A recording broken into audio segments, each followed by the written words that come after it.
Hey Wargamers, I'm Mike Cousins from epicduckstudios and welcome to the Epic Hobby. Today I'm going to be continuing work on the Alpha Legion Space Marine by detailing the brushed base coat. I've still got the metallics I mixed up from the last video ready on my wet palette, so I'm going to continue using them.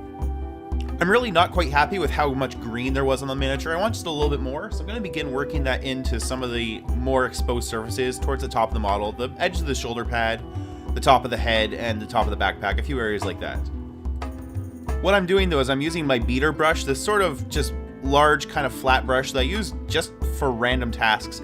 I'm using it to blend the green out and smooth it out a little bit to sort of, it's not really wet blending, but it's kind of wet blending. I'm not really sure what to call this, but what I'm doing is I'm applying the paint wet and then buffing it out to a smooth gradient using the beater brush. I'm basically going to repeat this process over and over, applying a little bit of the green to an area wet and then blurring it out with the beater brush. And just, you know, beater brush is kind of my own terminology. I haven't really heard other people use it that way. It's not something you'll find labeled in a store, but basically it's a big flat brush with a good reservoir of paint to it that I just abuse the heck out of. I use it for just random blurring. I use it to mop up extra washes. It's just sort of a good tool to have nearby. Because it does have a large reservoir of bristles, it can kind of work as a nice large smooth surface to blend things out, and it also can pick up a lot of extra paint if I spill any on the model or apply a wash too loosely, things like that. Now I'm using some Vallejo Game Color Silver, and what I'm doing here is I'm just painting the trim on the shoulder pad, and I'm also going to use it for some very extreme edge highlights on regular parts of the armor. The shoulder pad trim on these Horus Heresy models can be a little bit tedious because this is a very thin line and you need to kind of get it from all three sides. You need to make sure not just the edge of it, but also the sort of upward face towards the inside of the shoulder pad is done as well. And it basically means you have to do 3 passes and be very, very controlled with each pass. So it's a little bit tedious, but it does look really good when it's done.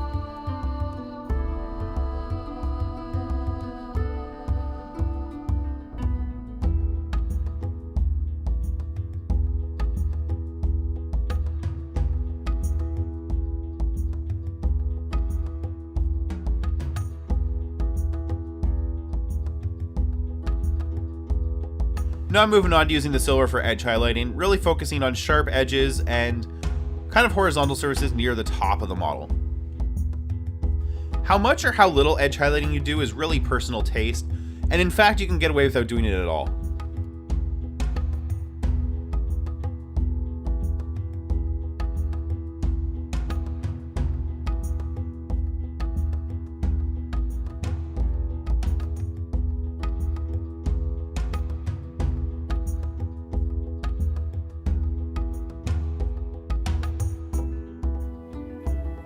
More than anything, I'm paying attention to the edges of the helmet because the helmet is really kind of the focal point of the model. People tend to look at faces the most, and the helmet is the stand-in for the face. So I want to make sure it has the most detail and kind of draws the most attention in.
I'm not spending too much time on edge highlighting on the legs, but I don't want to leave them looking completely abandoned either, so I'm going to make sure I grab the edges of the toes, the back of the heel, and a few places like that.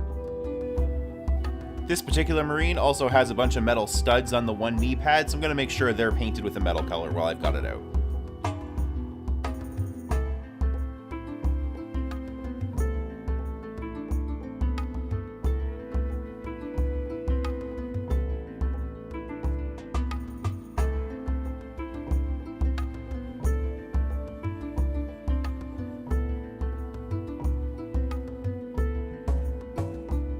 At this point I'm done edge highlighting with silver, and I want to move on to actually adding some Alpha Legion style details. What I'm going to use here is Drakenhof Nightshade, which is the dark blue shade from Citadel, and I'm going to use this to paint a scale pattern on one of his shoulders.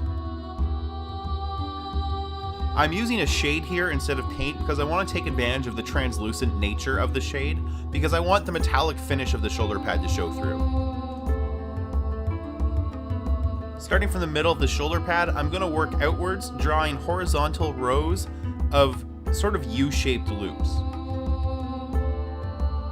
It's barely more than a zigzag pattern with just a little bit of a curve to each one, and I'm just going to work in sort of stacking horizontal rows so that the points of one layer meet up with the points of the next. You'll see what I'm doing as soon as I get the next layer in place. I'm also not using a lot of the shade. I'm wiping a lot of it away when I pick it up with the brush, because I don't want to accidentally pool it up anywhere. I'm really just using it to create sort of tinted lines. Here's where I start laying in the second row, and you can see how I want them to line up with each other.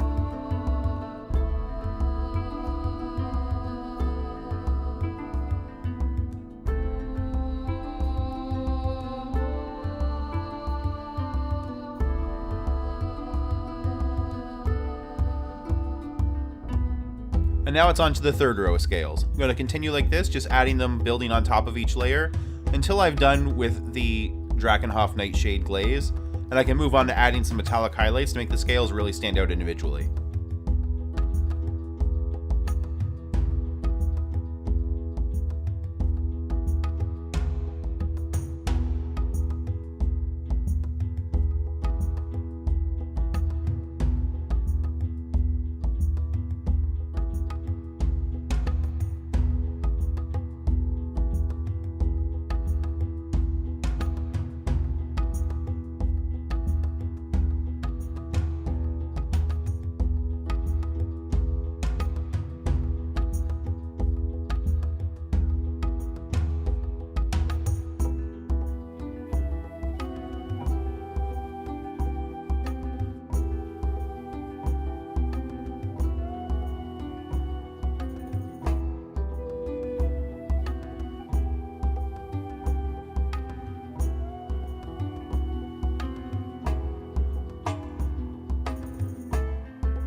Now I'm going to mix a little bit of silver and turquoise again to get that metallic shade I used earlier. I'm going to use this to underline each of the scales.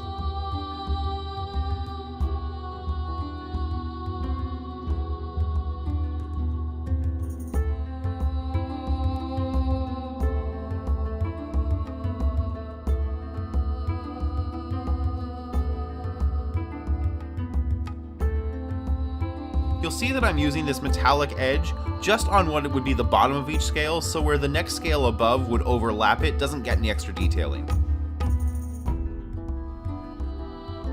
This helps sell the illusion that the scales do in fact overlap, as opposed to being independent diamonds kind of sitting side by side.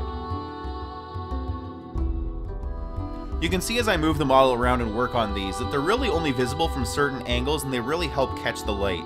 And that really helps build on the sort of iridescent feel that this paint job has been taking on.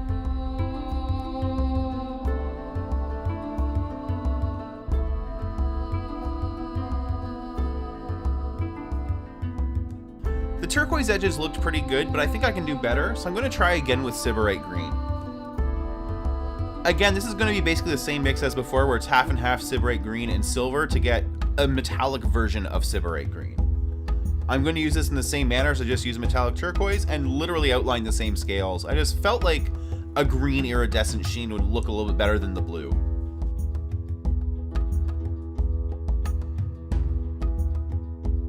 Because each of these scales is already underlined with the blue metallic, it really doesn't take a lot of work to add the green tint to them. Effectively, it's building over a similar base coat.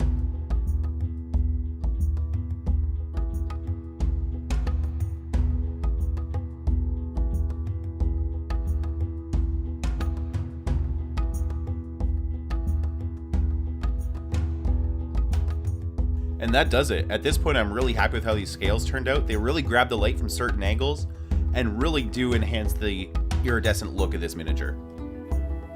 From here, there's not much left to do besides just painting the eyes, the bolter, and putting something on the base. I really do love how the edges of the scales grab the light as I rotate this miniature. The whole thing does look really iridescent, even without using special iridescent paints. This is almost enough to make me want to collect Alpha Legion, but I'm probably going to do Salamander. Thanks for watching. Until next time, do something epic.